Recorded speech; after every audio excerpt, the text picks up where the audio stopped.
આજે આપણે આ વિડીયોમાં જોશું ગુજરાત વિશેની અમુક 10 આશ્ચર્યજનક વાતો જે તમે જાણીને નવાઈ લાગશે અથવા તમે પહેલેથી જાણતા હો તો કોમેન્ટમાં જરૂરથી મને શેર કરજો. જો તમે ચેનલમાં ન હો તો ચેનલને સબસ્ક્રાઈબ કરી બેલ આઇકન ઓન કરી દેજો. તો ચાલો આપણે વિડીયો શરૂ કરીએ. ગુજરાત રાજ્યની 10+ આશ્ચર્યજનક હકીકતો. એમાં પહેલી છે, ગુજરાત સંસ્કૃત ગુર્જર રાષ્ટ્રમાંથી ઉતરી આવ્યું છે. એટલે કે ગુજરાત મુઘલ કાળની સદીઓ પહેલા ગુજરાતને ગુર્જરો દ્વારા શાસિત અથવા સુરક્ષિત દેશ અથવા ગુર્જર ભૂમિ તરીકે ઓળખવામાં આવતું. એટલે ગુજરાતનું નામ જે ગુર્જરોની ભૂમિ તરીકે પહેલા ઓળખાતું હતું.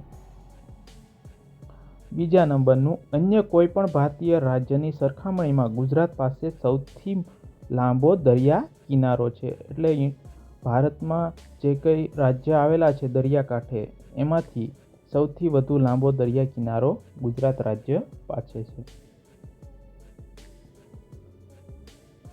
ત્રીજા નંબરનું, ગુજરાત સિંધુ ખીણની સંસ્કૃતિના મુખ્ય કેન્દ્રોમાંનું એક રહ્યું છે.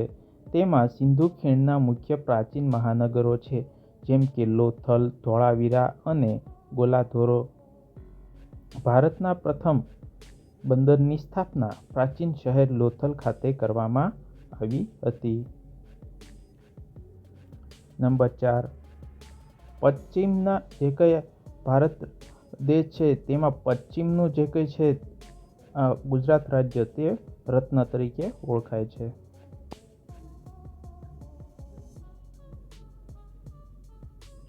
ગુજરાતમાં 17 એરપોર્ટ છે, જે ભારતમાં સૌથી વધુ ઓપરેટિંગ એરપોર્ટ ધરાવતું રાજ્ય બનાવે છે.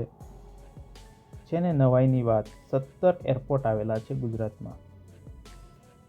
શું તમે એ હકીકત જાણો છો કે ભારતમાં અન્ય કોઈ પણ રાજ્યની સરખામણીમાં ગુજરાતમાં શાકાહારી લોકોની સંખ્યા વધુ છે?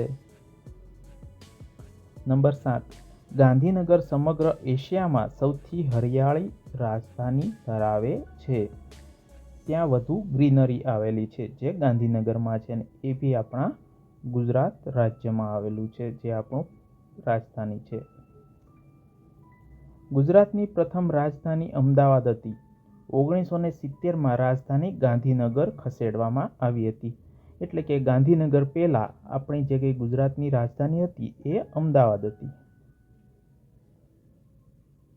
વર્ષ 2010માં ફોર્બ્સે અમદાવાદને વિશ્વના ત્રીજા સૌથી ઝડપી વિકસતા શહેર તરીકે નોંધ્યું હતું. નંબર 10, ગુજરાત ભારતનું સૌથી સુરક્ષિત રાજ્ય છે. તેનો અપરાધ દર 8.2 છે, જે 2002ના કોમી રમખાણોને ધ્યાનમાં લીધા પછી પણ ભારતમાં સૌથી ઓછો ગણાય છે. તો મિત્રો, તમને આ ગુજરાત વિશેની માહિતી સારી લાગી હોય તો કોમેન્ટમાં જરૂરથી તમે ગુજરાત વિશેના અમુક બીજા પણ સત્ય હકીકત જે કંઈ તમે જાણતા હો તે મને જરૂરથી શેર કરજો આના સિવાયના.